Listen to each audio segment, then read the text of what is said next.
আমি গ্যারেন্টি দিয়ে বলতে পারি যে এইটা তোমার সাথে ইচ অ্যান্ড এভরিডে হয়ে আসছে, either directly or indirectly. So হ্যাঁ, আজ আমরা কথা বলবো কিছু ডার্ক সাইকোলজিক্যাল ওয়েপেন নিয়ে, আর বলতে পারো এটা এমন কিছু হাতিয়ার যেগুলোর মাধ্যমে ইজিলি কাউকে কন্ট্রোল করা যায়। সো ইন্ট্রোটা না হয় পরে দেওয়া যাবে, তাই না? কিন্তু হ্যাঁ, এটা শুরু করার আগে একটা ডিসক্লেইমার যে ভিডিওটা সবার জন্য নয়। যে খুব হার্শ ট্রুথটাকে ইনটেক করতে পারবে শুধুমাত্র তাদের জন্য। So people pleaser, weak hearted person, বলতে পারো সিম্প, তোমরা দূরে থেকে যাও, তোমরা দূরে সরে যাও এই ভিডিওটা থেকে। Number 1, gas lighting. অনেক সময় দেখবে যখন তুমি কোনো রিলেশনশিপে রয়েছো কিংবা তুমি কোনো এমন ফ্রেন্ডশিপে রয়েছো বা ফ্রেন্ড জোনে আটকে রয়েছো যেখানে হয়তো তোমার দোষ নেই, কিন্তু তবুও তোমার এগেনস্টে জিনিসটা এমনভাবে সাজানো হচ্ছে যেন ওটার দোষ তোমারই পুরোপুরি। জি হ্যাঁ, এটা অনেক জায়গায় হয়, not only relationships but also in every kind of friendships.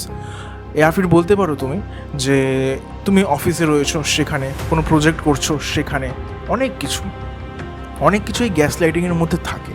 আর এটা এমনভাবে যারা প্লে করতে পারে, জিনিসটা এমনভাবে তারা প্লে করে যেন তোমার দোষ না থাকা সত্ত্বেও তুমি গিল্ট হচ্ছ যে হ্যাঁ হয়তো এটা আমি, মানে তুমি সাবকনশিয়াসলি মেনে নিচ্ছ যে তুমিই দোষী, কিন্তু আদতে তুমি দোষী নও, আদতে তুমি একদমই দোষী নও, বুঝলে?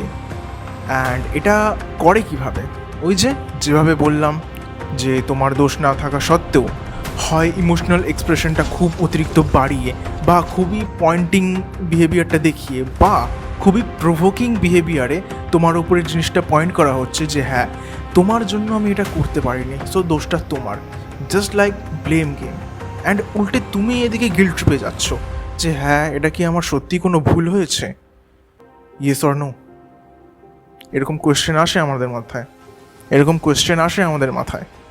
সো ইয়েস, যখনই এরকম সিচুয়েশনস আসে আর তুমি নিজের প্রতি যদি 1%ও ঠিক থাকো যে হ্যাঁ আমি জিনিসটা করিনি, সামনের জন যদি এরকমভাবে কিছু একটা তোমার সামনে প্রডিউস করছে, সো বুঝে নাও সে তোমাকে গ্যাস লাইটিং করছে, তোমার সাথে এই গেমটি খেলছে, বুঝলে? সাধারণত খুবই ম্যানিপুলেটিভ মানুষরা এই জিনিসগুলো করে থাকে। আর রইল মেয়েরা, অনেক ক্ষেত্রে মেয়েরা এগুলো করেই থাকে, তাদের একদম যেটাকে বলা হয় basic weapon, basic instinct. So number 2, emotional manipulation. দেখবে যখন তুমি খুবই লাউড রয়েছো কিংবা যখন তুমি খুবই হ্যাপি মুডে আছো, আর এখানে পয়েন্টগুলো নোট করবে কী বলছি আমি। যখন তুমি হ্যাপি মোডে আছো, যখন তুমি খুবই লাউড, কিংবা তুমি যখন তোমার লাইফের খুবই টাফেস্ট অ্যান্ড লো সিচুয়েশনসে আসো, তো এরকম সিচুয়েশনে আসার পর অনেক সময় এটা হয়ে যায় যে যে যা খুশি বলছে আমরা তাই করছি, তাই মানছি, তাকে একেবারে মানে নিজের থেকে ওপরে রাখছি, একদম গড লাইক লেভেলের ট্রিট করছি যে হ্যাঁ ভাই তুই ঠিক, তুমি ঠিক, তুমি আমার জীবনে সমস্ত কিছু এনেছো, আর তুমি যা বলবে এখন আমি সেটাই করব। সাধারণত এই জিনিসগুলো আমি যেটা বললাম তোমাকে যে তুমি যখন খুব খুশি থাকছো তখন সাধারণত জিনিসটা হয় না, কিন্তু তুমি যখন খুব দুঃখে থাকছো বা লাইফের কোনো টাফ সিচুয়েশন, সেই টাইমে অবশ্যই হয়ে থাকে, বুঝলে? সেই টাইমে তুমি তোমার গার্ডগুলোকে খুবই ডাউন করে দাও ইমোশনের কারণে।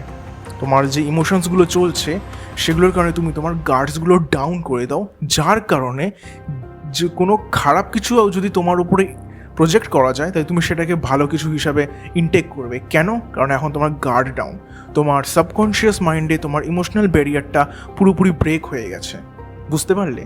এর কারণে এই টাইপের মানুষরা তোমাকে সবসময় এটা দেখাবে যে হ্যাঁ এ সমস্ত কিছু ঠিক আছে, সমস্ত কিছু ভালো, সব কিছু ভালো, কিন্তু তুমি হচ্ছে সবার থেকে ভালো।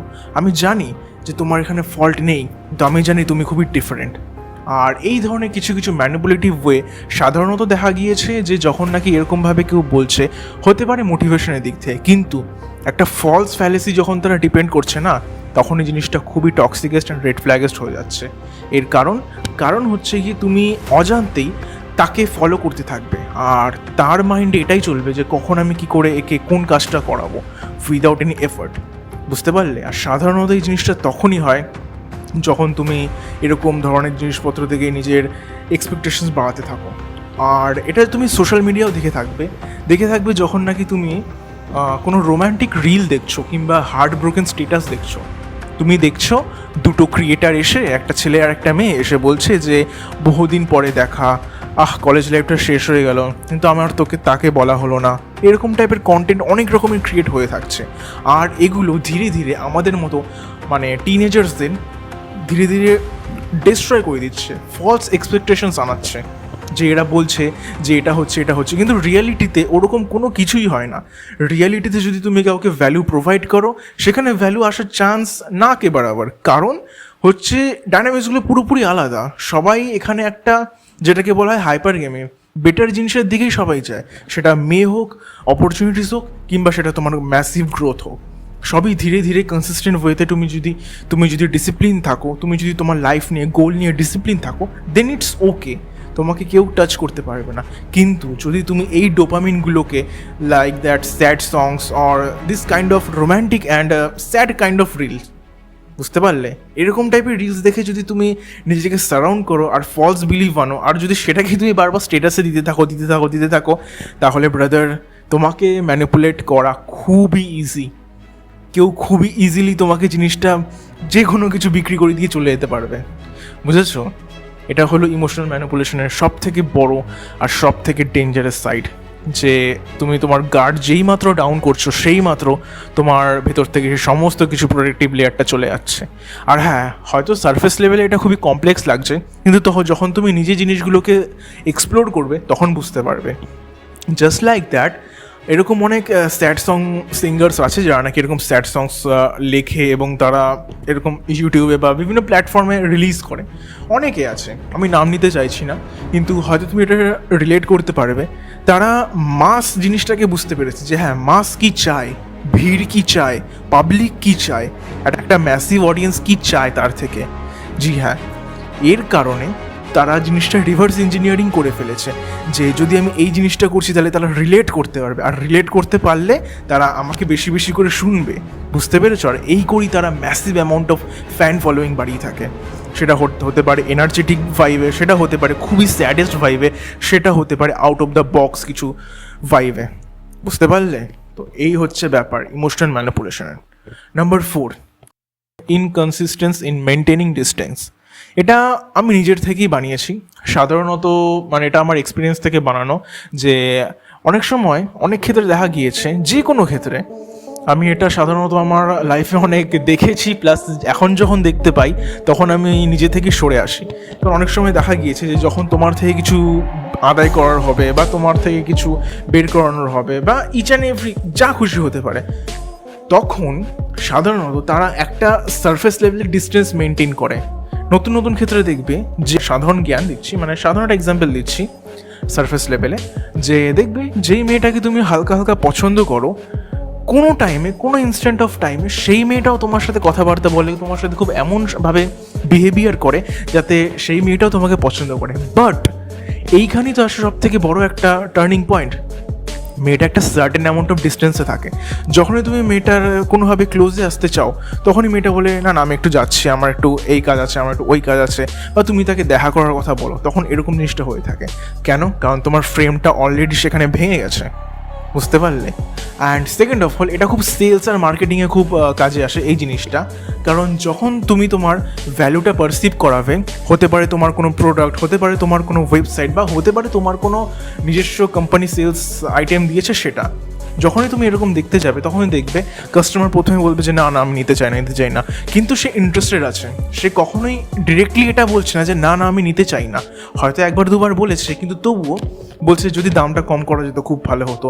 এইভাবে সে ডিস্টেন্স মেনটেন করছে, আর সে সবসময় কনসিস্টেন্টলি কথা বলছে না তোমার সাথে, ইয়া ফির বলতে পারো যে সবসময় সে কনসিস্টেন্টলি এমন করছে না যে দূরে চলে যাচ্ছে।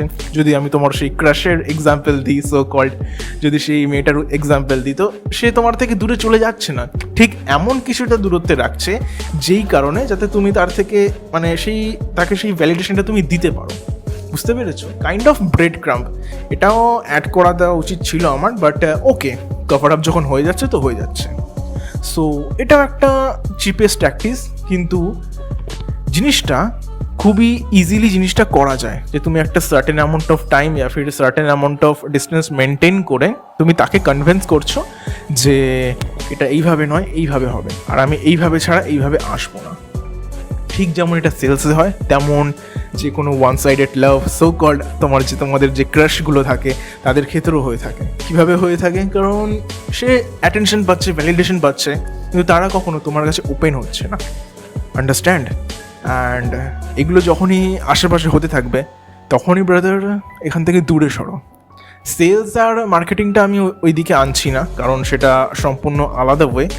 ওটা একটা পার্ট যে ওখানে জিনিসটা অ্যাপ্লাই হয়, কিন্তু যখনই সেটা এরকম টাইপের হচ্ছে যে কোনো মানুষকে তুমি পছন্দ করো, হয়তো কোনো সার্টেন ইনস্ট্যান্ট অফ টাইমে তুমি তাকে ভালোবাসো, আর ভালোবাসা যদি ইমোশনালি বলি তাহলে সেটার কোনো এক্সিস্টেন্স নেই, অন্তত রিয়ালিটিতে সেই কোনো এক্সিস্টেন্স আপাতত নেই যে ইমোশনাল লাভটাকে আমি অ্যাড্রেস করতে চাইছি। বাট তবুও সেই ফিলিংটার কথাই যদি আমি বলে থাকি, তো আর সে যদি একবার জেনে থাকে যে হ্যাঁ তার সাথে হচ্ছে, আর সে যদি তবুও জিনিসটা তোমার সাথে প্লে করে থাকে, তাহলে ব্রাদার এটা খুবই রেড ফ্ল্যাগ।